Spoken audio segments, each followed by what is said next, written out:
about this plan? Well, we know so far that Muammar Gaddafi has agreed in principle on the plan.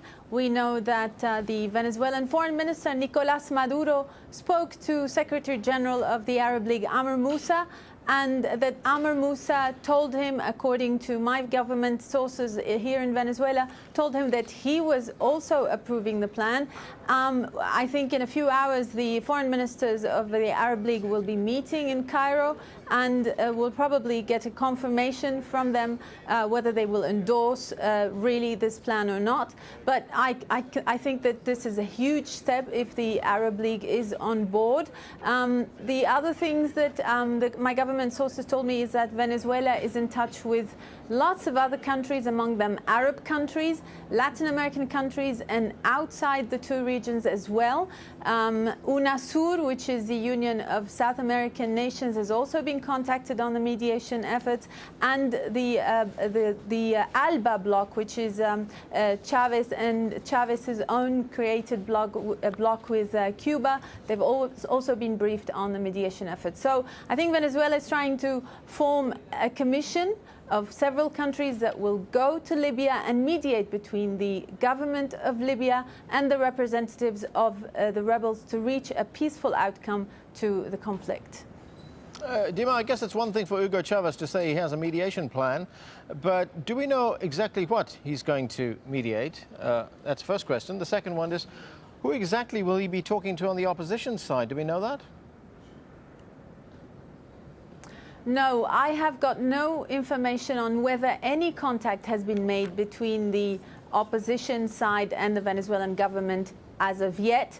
And I don't know exactly what the mediation will be about. I think that's something that we'll be finding out in the next few days once the commission actually takes shape. But I think the idea is to avoid any military intervention, any foreign intervention in Libya. That's the idea that Chavez is basing this initiative on.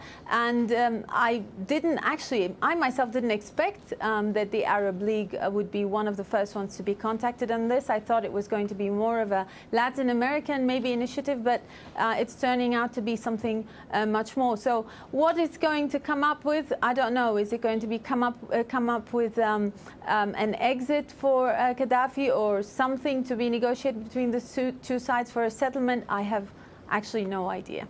Okay, Dima, thanks for that update. Now, the Arab League itself says it could impose a no-fly zone over Libya if fighting continues. The group's Secretary General says this action could be taken in coordination with the African Union. We'll continue consultations on the best way to protect and guarantee the safety and security of the Libyan people and that of the Arab nations. We will not remain idle in light of the bloodshed that the Libyan people are facing, and therefore we may resort to a no-fly zone, and the Arab League and African Union are cooperating in this regard.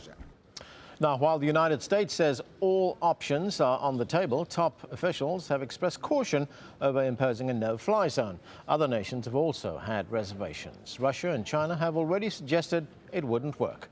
John Terrett has more. Mr. Crenshaw is recognized. Remarks from senior officials in the Obama administration reveal the challenges faced when dealing with Libya.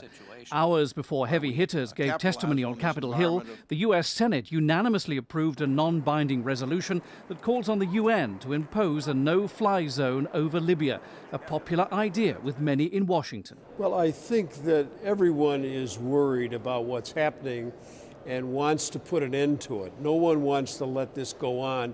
But with increasing concerns being voiced from UN and NATO members, administration officials are pointing out how difficult it would be to establish a no-fly zone over Libya.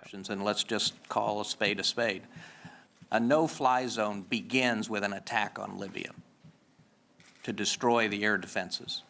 That's the way you do a no-fly zone.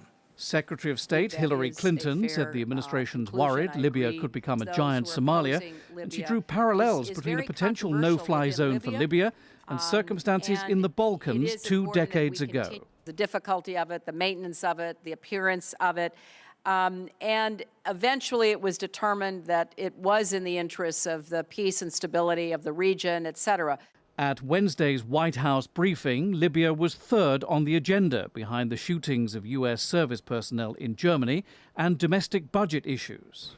The no-fly zone is an option that is being actively considered. It is, as are other options. Even though the Arab League and the African Union are now talking about imposing a no-fly zone over Libya themselves, the international community remains divided on the effectiveness of such an approach. Nations like Russia, France and China, with veto-wielding powers in the Security Council, are fearful that a no-fly zone may lead to a protracted conflict, like the ones in Iraq and Afghanistan. In other words, while countries within NATO, the UN and the EU are keen to see Gaddafi's planes grounded to prevent attacks on civilians, they don't want to risk putting more foreign military boots on the ground in a region already perceived to have enough already. John Terrett, Al Jazeera, Washington. Joining us now is Machoub Zwairi. He is a professor of contemporary history of the Middle East at Qatar University. Thanks for joining us. It's my pleasure. We have just heard from our correspondent in Caracas, Venezuela. President Hugo Chavez is now proposing to mediate in this crisis in Libya. We don't have many details on what he's preparing to mediate on or who he'll be talking to, but what do you think is going on here? You know, I think the international community does not take this seriously so far because they consider that, you know, Hugo Chavez is not a serious leader and also he's not in a position to suggest such an initiative.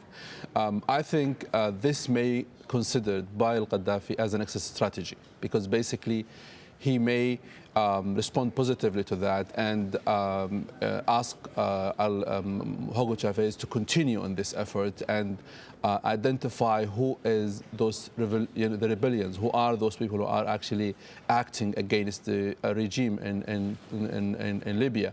So I think it may be considered by Gaddafi as exit strategy. Just to clarify the situation, what you're saying is that what Hugo Chavez may be up to right now is to talk to his ally, yes. Colonel Gaddafi, say, look, this is the way out, maybe some kind of face-saving way out, but this is the way out. They're discussing an exit strategy. That's what you're saying. This is what I believe in. And I think to al-Gaddafi, this is important because actually international community and I think the Libyans, I mean, the rebellions, those who are now in the street, they are not giving him any way out. Well, that's a question I want to ask you. If that is indeed the case, if they're now talking about Gaddafi leaving Libya, of relinquishing power, what does that tell us about the military situation inside the country? I think this tells us two things. One, Gaddafi from the beginning did not rely on the military. It's obvious. When he brought people from Africa to protect him, it's obvious that he is not trusting his own people. The conventional military. Yes, conventional, yes. Yeah. The second element, I think most of those military personnel, they joined the revolution.